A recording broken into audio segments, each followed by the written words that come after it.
Hello friends. तो हम बात करेंगे मध्य प्रदेश सामान्य ज्ञान की। ठीक है, पहला प्रश्न है हमारा, मध्य प्रदेश में प्रथम विधानसभा के उपाध्यक्ष कौन थे। मध्य प्रदेश में प्रथम विधानसभा के उपाध्यक्ष की यहाँ पर बात की गई है।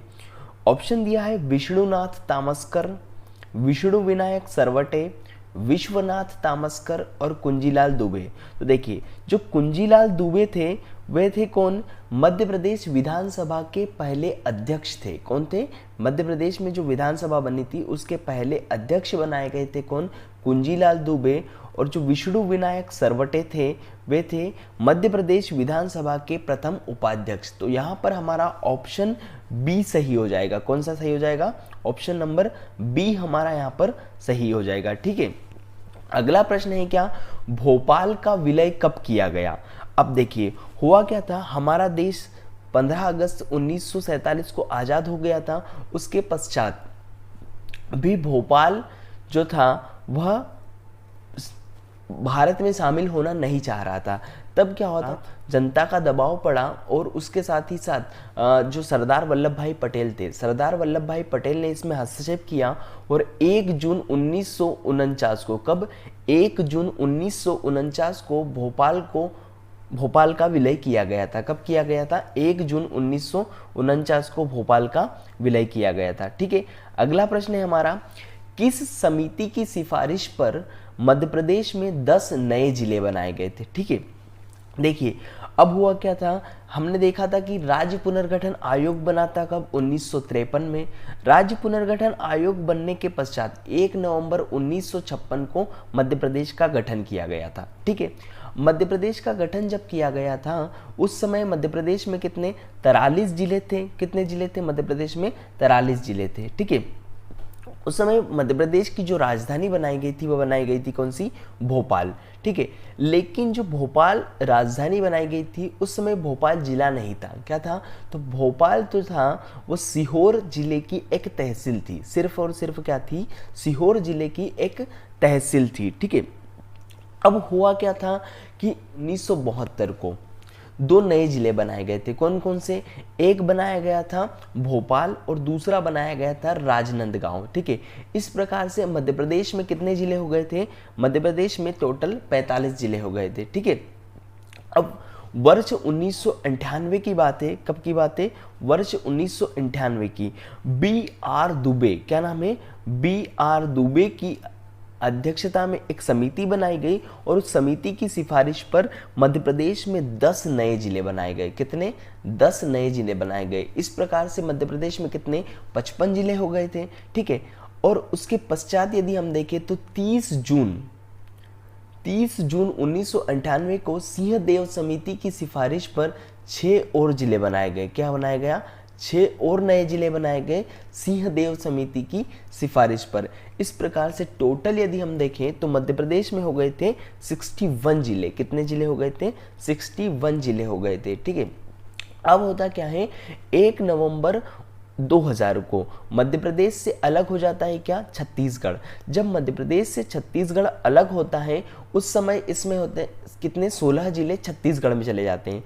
तो वापस से हमारे पास कितने जिले बचे थे मध्य प्रदेश में, 45 जिले बचे थे। ठीक है, तब वर्ष 2003 में, कब, वर्ष 2003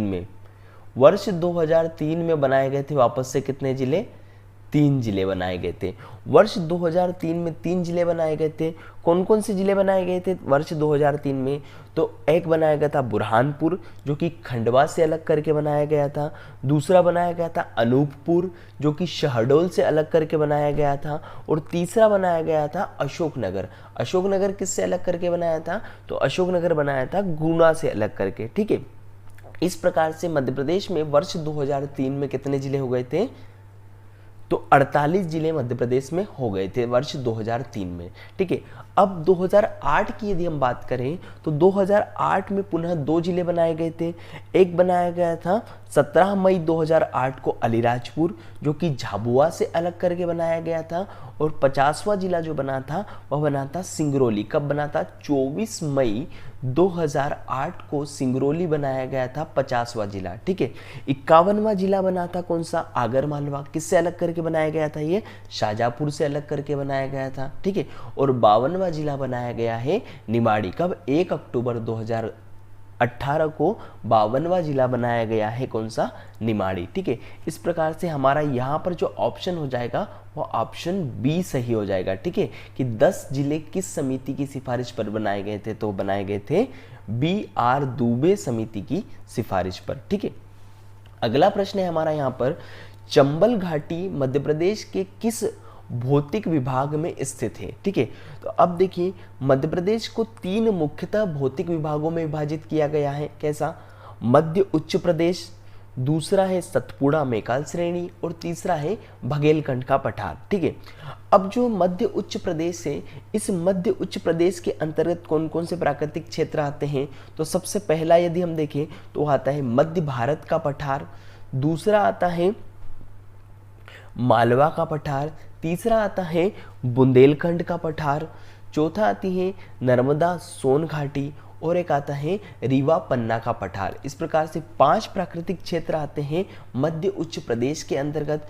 छठवां जो हम देखते हैं वह है सतपुड़ा मैकाल श्रेणी और 7वां हम देखते हैं क्या, बघेलखंड का पठार। तो यहाँ पर क्वेश्चन पूछा है चंबल घाटी मध्य प्रदेश के किस भौतिक विभाग में स्थित है, तो जो चंबल घाटी स्थित है वह मध्य भारत का पठार में स्थित है। कहाँ पर स्थित है, मध्य भारत के पठार में स्थित है। यहाँ पर हमारा ऑप्शन बी सही हो जाएगा। ठीक है, अगला प्रश्न है हमारा, निम्नलिखित जिलों में से कौन सा जिला सागर संभाग का नहीं है। देखिए अब सागर संभाग की यदि हम बात करें तो सागर संभाग में कितने जिले हैं, सागर संभाग में टोटल 6 जिले हैं। ठीक है, कौन कौन से जिले हैं सागर संभाग में, यदि हम सागर संभाग की बात करते हैं तो सागर संभाग में एक तो सागर आता है, दमोह आता है, पन्ना आता है, छतरपुर आता है, टीकमगढ़ आता है और निमाड़ी आता है। इस प्रकार से सागर संभाग में कितने जिले हैं, 6 जिले हैं। तो फिर यहाँ पर सतना जो है हमारा सही आंसर हो जाएगा। क्यों, क्योंकि यहाँ पर पूछा गया है कौन सा जिला सागर संभाग का नहीं है, तो सतना किस संभाग का जिला है, सतना है रीवा संभाग का। रीवा संभाग में आते हैं हमारे कौन कौन से जिले, रीवा, सतना, सीधी और सिंगरौली। ठीक है, 4 जिले आते हैं हमारे रीवा संभाग के अंतर्गत। ठीक है, अगला प्रश्न है हमारा, निम्न में से कौन सा मध्य प्रदेश का प्राकृतिक क्षेत्र नहीं है। तो अभी हमने इसके पिछले वाले क्वेश्चन में देखा था मध्य प्रदेश के प्राकृतिक क्षेत्र कौन कौन से हैं, तो वहाँ पर मध्य भारत का पठार भी था, सतपुड़ा और मैकाल श्रेणी भी थी, पश्चिमी पठार वहाँ पर नहीं था और नर्मदा सोन घाटी तो वहाँ पर थी। तो इस प्रकार से हमारा ऑप्शन नंबर सी यहाँ पर क्या हो जाएगा, सही हो जाएगा। ठीक है, अगला प्रश्न हम देखते हैं, भोपाल कितनी पहाड़ियों पर बसा हुआ है। ऑप्शन दिया है भोपाल 5 पहाड़ियों पर बसा है, 7 पहाड़ियों पर बसा है, 3 पहाड़ियों पर बसा है या फिर 1 पहाड़ी पर बसा है। तो देखिए जो भोपाल है वह भोपाल बसा हुआ है कितनी पहाड़ियों पर, 5 पहाड़ियों पर बसा हुआ है। कितनी पहाड़ियों पर बसा है भोपाल, 5 पहाड़ियों पर। तो उन 5 पहाड़ियों का नाम भी हमें पता होना चाहिए क्या क्या है। तो देखिए एक है ईदगाह हिल्स, कौन सी, ईदगाह हिल्स, दूसरी है अरेरा हिल्स, तीसरी है श्यामला हिल्स, चौथी है कटारा हिल्स और जो 5वीं है वो है द्रोणाचल नेवरी हिल्स। कौन सी है, द्रोणाचल नेवरी हिल्स। तो इस प्रकार से हमारा यहाँ पर ऑप्शन नंबर ए सही हो जाएगा। भोपाल कितनी पहाड़ियों पर बसा है, 5 पहाड़ियों पर बसा हुआ है। ठीक है, अगला प्रश्न हम देखते हैं क्या है, जबलपुर मध्य प्रदेश की किस राजधानी के रूप में प्रसिद्ध है। जबलपुर की यदि हम बात करें तो जबलपुर मध्य प्रदेश की संस्कार राजधानी के रूप में प्रसिद्ध है। कैसी, संस्कार। और यहाँ पर ऑप्शन दिया है व्यापार राजधानी, पर्यटन राजधानी, संगीत राजधानी और कोई नहीं। तो यहाँ पर हमारा ऑप्शन नंबर डी सही हो जाएगा। व्यापार राजधानी की यदि हम बात करें तो कौन सी है मध्य प्रदेश की, इंदौर। पर्यटन राजधानी की बात करें तो पंचमढ़ी और संगीत राजधानी की बात करें तो वह है मैहर। कौन सी है, मैहर। ठीक है, अगला प्रश्न है हमारा, विंध्य श्रेणी में सबसे ऊंची चोटी कौन सी है। विंध्य श्रेणी की यदि हम बात करें तो विंध्य श्रेणी की जो सबसे ऊंची चोटी है वह है गुडविल चोटी, जिसे हम सद्भावना शिखर भी कहते हैं। इसकी ऊंचाई है कितनी? 752 मीटर। सद्भावना शिखर की ऊंचाई कितनी है? 752 मीटर। तो यहाँ पर हमारा ऑप्शन बी सही हो जाएगा। ठीक है, अगला प्रश्न है मध्य प्रदेश का दूसरा उच्च स्थान कौन सा है? मध्य प्रदेश का यहाँ पर दूसरा उच्च स्थान पूछा गया है, पहला नहीं। पहला तो हम सभी जानते हैं कौन सा है? धूपगढ़। लेकिन यहाँ पर दूसरा पूछा गया है, तो दूसरा उच्च स्थान है कौन सा? चोरागढ़। अब देखिए मध्य प्रदेश में जो धूपगढ़ की चोटी है, धूपगढ़ की चोटी की ऊंचाई कितनी है? 1350 मीटर। और जो चोरागढ़ है, चोरागढ़ की ऊंचाई है कितनी? 1326 मीटर। ठीक है, तो दूसरी सबसे ऊंचा स्थान हो गया कौन सा? चोरागढ़। ठीक है, अगला प्रश्न है हमारा, राज्य के केंद्रीय पहाड़ी इलाकों की ढलान किस दिशा की ओर है? तो राज्य के जो केंद्रीय पहाड़ी इलाकों की ढलान है वह है उत्तर की ओर। किधर है? उत्तर दिशा की ओर है। तो हमारा ऑप्शन नंबर सी यहाँ पर क्या हो जाएगा? सही हो जाएगा। ठीक है, अगला प्रश्न है, मध्य प्रदेश का कौन सा जिला गुजरात और राजस्थान राज्यों की सीमा को छूता है? ठीक है, गुजरात और राजस्थान राज्यों की सीमा के बारे में पूछा है, तो ऑप्शन ए दिया है क्या? अलीराजपुर। तो देखिए अलीराजपुर किसकी सीमा को टच करता है? अलीराजपुर भी दो राज्यों की सीमा को टच करता है, एक है महाराष्ट्र, दूसरा है गुजरात। ठीक है, रतलाम किसको टच करता है?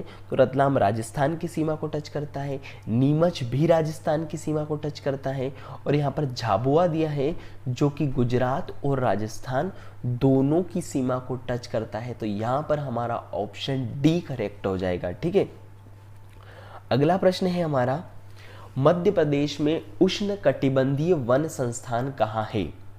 तो मध्य प्रदेश में उष्णकटिबंधीय वन संस्थान कहाँ है? इसका आंसर आप लोग बताएंगे कमेंट बॉक्स में। इसके पहले वाले वीडियो में जो हमने क्वेश्चन पूछा था कि कर्क रेखा मध्य प्रदेश के कितने जिलों से होकर गुजरती है, तो उसका आंसर है कर्क रेखा मध्य प्रदेश के 14 जिलों से होकर गुजरती है। ठीक है, थैंक यू।